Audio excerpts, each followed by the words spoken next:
Bronwyn, the next stock on our list. Raubex was established in 1974 by Koos Raubenheimer, and the company focuses on infrastructure development that operates across Africa. And is based in Bloemfontein.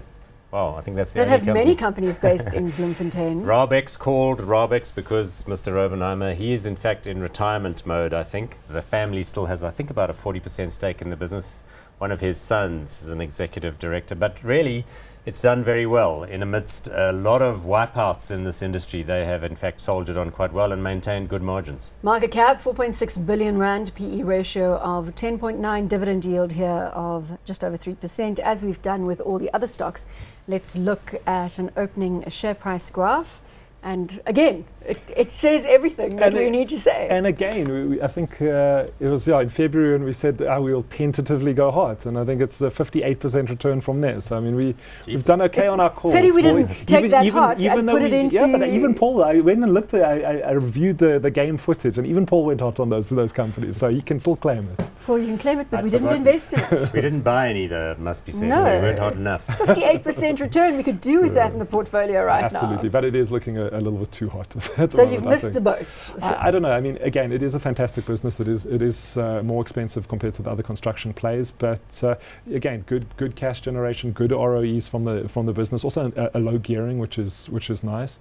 But yeah, I suppose their standout operation is definitely their materials business. So it's the crushed aggregate. They get far better margins than traditional construction. So I think their operating margins sitting about 17% at the moment. So you can just see. I mean, it makes. And do they have a strong annuity element?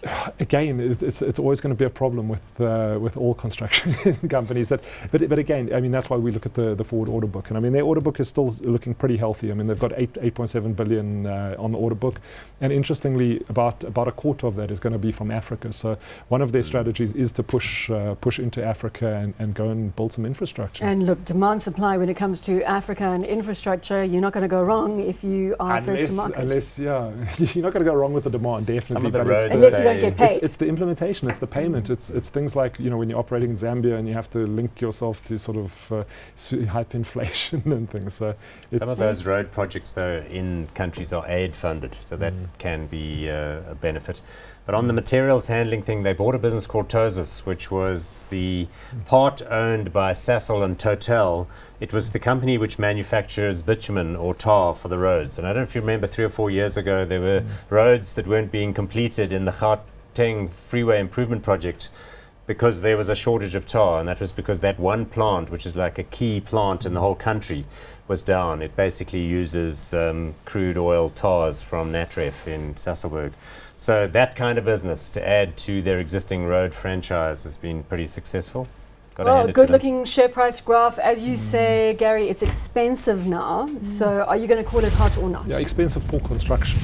But yeah, I think if I have to find one hot in the sector, I think Raubex, just because of their strong cash generation, would probably take it over WBO at the moment. So you're going to stick with your hot? I'm going to stick with the hot for now, and let's see if we can ride the momentum a little higher. Well, I don't know quite what to think, because traditionally now that we is thought unusual. that was unusual that they had like these great margins. But they did a management transition. Rudolf Fourie is the new CEO. He seems to be doing very well. He came up from one of the divisions. But you know what? I don't feel all that inspired right now about the value that the market is going to accord to these kinds of stocks in this kind of environment, with this ambivalent view about confidence levels and future spending. So I'm afraid I'm going to have to go not hot. You're going not. There's nothing that can convince you to call any of these stocks hot. Unfortunately not.